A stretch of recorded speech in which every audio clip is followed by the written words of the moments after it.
Баршаңызға сәлем. Мың бір кеңес арнасында баланың тұйықтығынан қалай арылтуға болатыны жөнінде пайдалы кеңеспен бөлісетін боламын. Каналыма тіркелуді ұмытпаңыз. Кішкентай кезінен бастап балаңыз өз қатарластарымен достасып, тіл табысып кететіндей мүмкіндік жасап отырыңыз. Баласы көп отбасына қонаққа барыңыз. Көрші үйдің балаларын қонаққа шақырыңыз. Мерекелі сәттерді ұйымдастырыңыз. Балаға шектен тыс қамқор болмаңыз. Не болмаса ерік жігерін жасытатын сөздер айтпаңыз. Әр нәрсені өз ойымен, өз бетімен шешетіндей жағдай тудырыңыз. Көрші ұлдар немесе қыздар арасынан балаңызбен үнемі араласып тұратын, сөйлесетін бала табыңыз. Мұны ертерек іске асырғаныңыз жақсы. Балаңыз ауладағы балалармен ойнап жүрсе, тек бақылаушының рөлінде тұрып қалмаңыз. Олар тоқтап қалса, араларына кіріп кетіңіз. Ойынға қатысып, балаңызбен олардың достық қарым-қатынас орнатуына көмектесіңіз. Егер балаларыңыз бір-бірімен жанжалдасып қалса, онда татуластырыңыз. Ойын біткен болса, онда басқа қызықты ойын тауып, жалғастырып жіберіңіз. Баланы өз талаптарыңызбен, өз қызығушылығыңызбен, өз таңдауыңызбен мезі етпеңіз. Тек сіз айтқан ойындар мен кеңестер оны мезі етуі мүмкін. Өз қызығушылығы болмаған соң тез жалығады. Өзіндік пікірі жоқ, басқаның ықпалымен жүретін балаға айналады. Баламен әрдайым көңілденіп жүріңіз. Ән салыңыз, би билеңіз. Басты кейіпкері балаңыз және оның достары болатын ойын ойлап табыңыз. Балаңыздың ортасын жиі өзгертпеуге тырысыңыз. Себебі жаңа ортаға бейімделіп кету өте қиын. Бала кенеттен тұйықталып қалады. Егер жағдайға байланысты баланы басқа балабақша немесе мектепке ауыстыратын болсаңыз, және ол көпке дейін ортаға бейімделе алмай жүрсе, бір амалын ойлап табыңыз.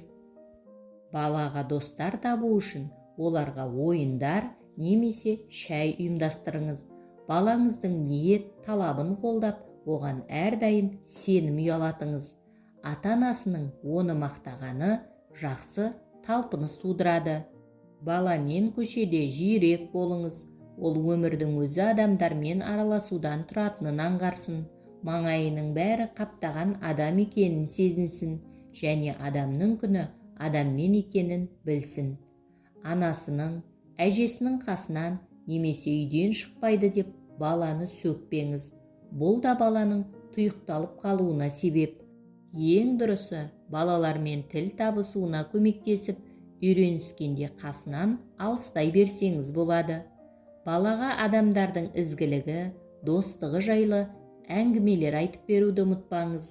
Мұны естіген бала ең болмағанда нағыз бір досы болу керектігін зердесіне құйып алады.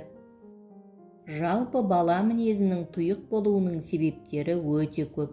Біріншіден, баланың психологиялық ерекшелігіне, жан дүниесінің нәзіктігіне, ішкі әлемінің тереңдігіне, физикалық кемістігіне байланысты болуы мүмкін. Мұндай бала жалғыздықты қалайды, және ол жалғыз өзі ғана істейтін жұмыстарды орындайды. Мұндай жағдайда ата-аналары баласына аса сақ және сергек болуы керек. Сондықтан оған бірдеңе болды, бір жері ауырып жүр деп қауіптенбеңіз. Тәрбиелеймін деп оның нәзік әлеміне қол сұғып, дамуына зиян келтіруіңіз мүмкін. Баланың тұйық мінезі бір жұмыстан қалжырағанына, әлсіздігіне, сырқатына, жақын досымен ренжісіп қалуына, арадағы түсінбеушілікке байланысты болса, бұл басқа жағдай. Мұндайда ата-аналар бала көңіл күйінің кенеттен не себепті өзгергенін баламен сөйлесіп, анықтап алуы қажет. Егер қолыңыздан келсе, бұл кезеңнің ешбір ауыртпалықсыз, қайғырусыз өтіп кетуіне көмектесіңіз. Отбасында жалғыз тәрбиеленген бала көбінесе тұйық мінезді болады. Үнемі жалғыз өз ойнайды, ешкіммен араласпайды. Ата-анасының да туысқандарымен тек телефон арқылы ғана хал жағдай сұрасқанын, арада тығыз, жақын байланыстың жоғын көрген бала болашақта өздігінен айналасындағылармен қарым-қатынас орнатуға талпынбайтын болады. Мүмкін баланың мұндай мінезінің қалыптасуына ата-ана сіз себеп болған шығарсыз. Балаңызға жеткілікті көңіл бөлесіз бе? Жұмысыңыз көп, балаңызбен бірге ойнауға, жай ғана әңгімелесуге, тіпті оның сізге айтқысы келген әңгімесін тыңдауға уақытыңыз жоқ шығар. Әдетте отбасы мүшелерінің біреуі үнемі баланың бір әрекетін немесе қиялынан шығарған әңгімелерін жақтырмай, күлкі етіп, балаға үнемі бәрін дұрыс емес істейтіндігін айтып сөйлейді. Өте жылдам қимылдайсың, олай жүрмейсің, былай отырмайсың деп бетіне басады. Балаға бұндай жағдай өте қатты әсер етіп, бойында тұйық мінез қалыптасады. Бала біздің байлығымыз, өмір сүруіміздің мәні мен сәні, ертеңгі келешегіміздің жарқын болуының кепілі. Бүгінгі пайдалы ақпаратым кәдеңізге жарасын.